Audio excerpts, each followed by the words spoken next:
በባለፈው ክፍል እንደምታውቁት አረ እንኳን አንቺ ሌሎችም ይፈቀራሉ፣ ግን ንገሪኝ ከበረከት ውጭ ሌላ አለ እንዴ አለኝ ፈገግ ብሎ። ወክ ነው ያልኩት። በጣም ደንግጬ ነበር። ምን እንደምለው ግራ ገብቶኝ እያልኩኝ ተንተባተብኩኝ። ለምን ደነገርሽ እናቴ አለኝ ጉንጮችን በሁለት እጁ እየደባበሰ። በሰዓቱ የመሰለኝ ስለ እኔ አጣርቶ ከዛ ፍቅረኛ ያዘች ተብሎት ተነግሮት ነበር የመሰለኝ እና ሁኔታውን ለማስረዳት እየሞከርኩኝ ቤኪ እንደምታስበው አይደለም፣ እኔ ከማንም ጋር ግንኙነት የለኝም እና ባጭሩ አልካድኩም። የመጀመሪያዬም የመጨረሻዬም ነክ ለኔ ካንተ ውጭ ልቤን ልሰጥ አልችልም አልኩት። ምላሹን እየፈራሁኝ በዝምታ ተውጦ ስልኩን አወጣና ነካክቶ ለኔ ሰጠኝ። ሳይ ጊዜ የበረከት ካሜራ ላይ ያየኋቸው የኔ ፎቶዎች በሙሉ እሱ ስልክ ላይ አሉ። መሀል ላይ ደግሞ የጆሪ ፎቶዎች አሉ። እኔ ሳደርግ የማላስታውሳቸው በርካታ ተግባር ሁሉ የብኪ ስልክ ላይ አየሁኝ። ነገሩ በጣም ግራ ያጋባ ነበር። ብኪ ብዬ ፍጥጥ ብዬ አየሁት። የኔ ቆንጆ ሁሉም ፎቶዎች ላይ እንዴት እንደምታምሪ አልገባሽም እኮ በቃ ልዕልት ነሽ። ሲጀመር የኔ ስስት ብሎ አይኔን ጥብቅ አድርጎ ሳመኝ። ሁሉም ነገር ግራ እየጋባኝ ይመስለኛል።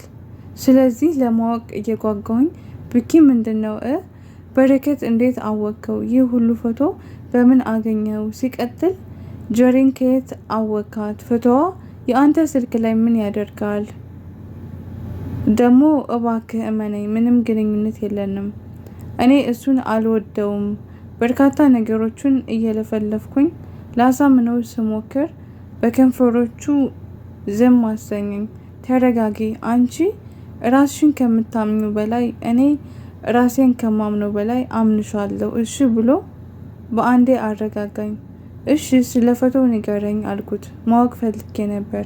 እሺ እኔ ተቀመጭ፣ ከዛ ልንገርሽ፣ ትንሽ ትስቂበታለሽ ብሎ ጉጉቴን ሰፋ አደረገ። እጄን ጎትቶ ሶፋ ላይ አስቀመጠኝ። እሺ ቀጥል አልኩት። ለመስማት ከመጓጓቴ የተነሳ ጆሮዬን ሰቅዬ በረከት ማለት የልጅነት ጓደኛዬ ነው። ከዛም አልፎ የስፖርት ተወዳዳሪ፣ ወደ ስፖርት ያስገባኝ የማይቀየር ጓደኛዬ ነው። እንደ ታላቅ ወንድሜ ነው የማየው እና ትክክለኛ ስሙ ያቤጽ ይባላል ብሎ ሲቀጥል ሲል ያቤጽ ለምን ማለቴ ለምን ስሙን ዋሸኝ ታዲያ አልኩት እየተናደድኩኝ። ከልብሽ አዳምጪኝ እሺ፣ ጣልቃ አትግቢ አለኝ። ቀጥል አልኩትኝ ንግግሩን በአጭሩ አድርጌ። የኔ እናት ከራሴም ከማንም በላይ እንደምወድሽ ታውቂያለሽ። ልሞትልሽ፣ ልጎዳልሽ፣ ልወድቅልሽ፣ ልሸነፍልሽ፣ ሁሉንም ላደርግልሽ እንደምችል ታውቂያለሽ ብዬ አስባለሁኝ። የማውቀውን ነገር አይደለም መስማት የምፈልገው፣ ስለማላውቀው ነገር ንገረኝ አልኩት። ብስጭት አልኩኝ። በብስጭት ከአቅሜ በላይ ሆኖብኝ። ተረጋጊ፣ አባቴ በጣም ቁጡ ነው። አላማችንን እንዳንስት ስለሚፈልግ ነው ያን በአፍላ ፍቅራችን የለያየን እምላለው። ጥዬሽ መሄድ ብቻ ነበር የኔ አማራጭ። በሰዓቱ እኔ ባልሄድ የሚፈጠረውን ብዙ ነገሮች ነበሩ፣ አንቺና ቤተሰብሽ ላይ ማለቴ ነው።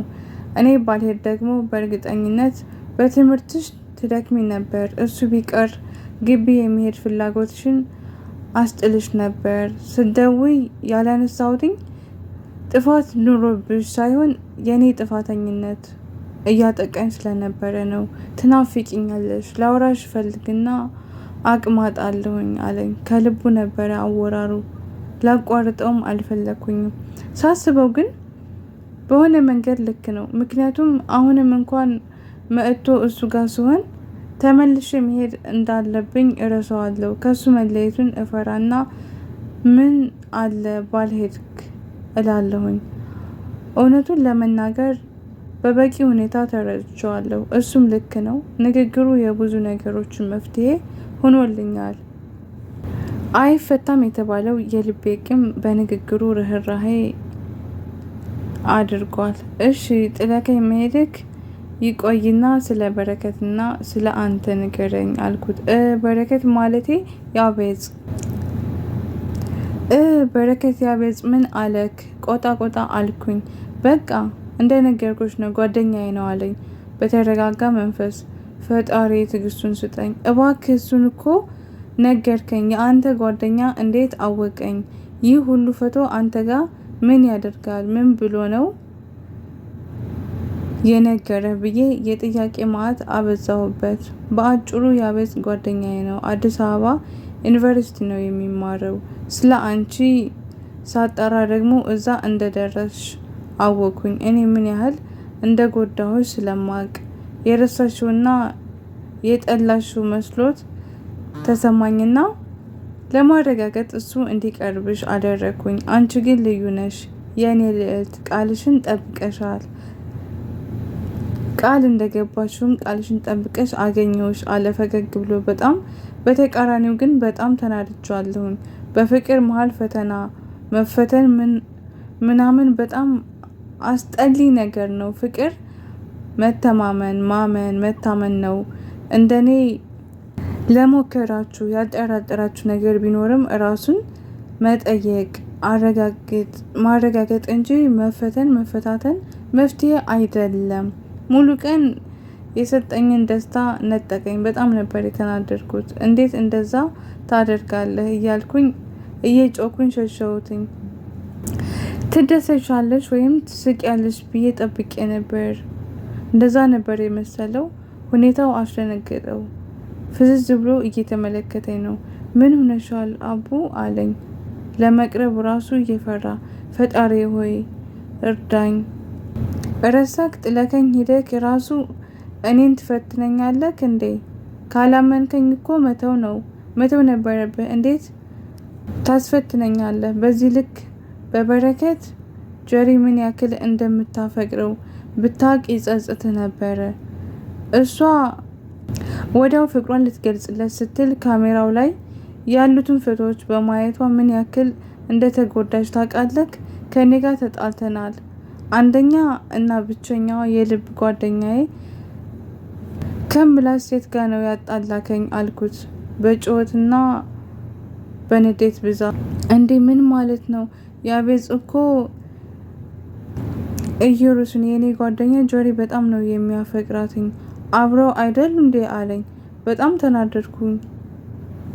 ፊቱ ነው የሚያወራው እና በዛ ሰዓት ምንም የሚዋሽ አይመስልም። ሲጀመርም ለምን እንደሆነ ባላቅም በሱ ጉዳይ ምንም ነገር መታገስና ማለፍ አልቻልኩም። የዛኔም ቶሎ ብዬ አቀፉትና እንዲረጋጋ ነገርኩት። ማለት ቆይ ከእዩ ጋር አንድ ላይ አይደሉም አለኝ በጩኸት። አው ቢኪ ፍቅሯን ልትገልጽለት ስትሄድ ካሜራው ላይ የኔን ፎቶ ብቻ ስታይ ሌላ ነገር አስባ ከሁለታችንም ጋር ተጣላች። ከሷ ሽሽት ነው የመጣሁት አልኩት በጣም እየተበሳጨሁ። ትንሽ በዝምታ ተዋጥንና አቡ ምን አለበት ለበጎ ነገር ነው አየሽ። ከሷ ጋር ባትጣሉ አትመጭም ነበረ። ባትመጭ ደግሞ አንታረቅም ነበር። ግን ደግሞ ብሎ ዝም አለ። ግን ምን ብኬ አልኩት። ግን ያቤጽን ከሚወዳት ሴት ጋር ስላራኩት ከፍቶኛል በጣም አለኝ 6 ጊዜ። በሱ ጉዳይ አልተጨነኩም። የጥፋተኝነት ስሜት ሲያጠቃው ጊዜ ዝም ማለት አልቻልኩም። እቅፉ ስር ገብቼ ቁጭ አልኩኝ።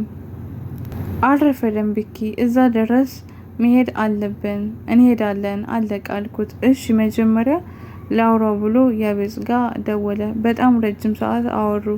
እስከሚጨርሱ እየጠበቅኩ ነበር። ልክ ስልኩ እንደዘጋው ምን አለክ ጀሪስ አልኩት። አው በእኔ ምክንያት ለእኔ ብሎ ነው ጀሪ ማውራት እንደከበደው ነገረኝ አለኝ። በሰዓቱ ለጓደኛው ያለውን ፍቅር ስለወደድኩት ምንም ነገር አላልኩም። ብዙ ሳይቆዩ እናቴና አለምዬ ፏ ብለው መጡ። እድሜው ያረዝምልን። እድሜ ለብኪና ለአለምዬ። በዓል አስመሰልን። እንድንውል አደረጉን። በዓሉን በሰላም ደስ በሚል መልኩ እንዳከበርን የዛሬ ዓመት እንድናከብር ያደርገን። ቤት ከዚህ በላይ መቆየት አልችልም። ቀኑ በጣም ፈጠነብኝ። ሳስበው ቢኪ እንኳን ጥሎኝ ሄደ አልኩኝ። ምክንያቱም ደግሞ ቢኪ ቢኖር ግቢ ጥየው አልሄድም ነበረ እያልኩኝ እንደማስቸግር እርግጠኛ ነኝ። መመለሻ ቀኔ ላይ እንደተለመደው የእናቴና የአለምዬን ምርቃት ተቀብዬ ለመሄድ ተዘጋጅቼ ቢኪ ምን እንዳሰበ አላቅም፣ ግን አብሮኝ ለመሄድ ተዘጋጅቶ ተያይዘን ወጣን ይላል። ታዲያስ ቤተሰብ በቀጣይ ፓርት እንገናኛለን። ሀሳብ አስተያየት ካላችሁ ኮሜንት ስራ አስቀምጡ። ሀሳብ እቀበላለሁ። ቸር ሰንብቱልኝ።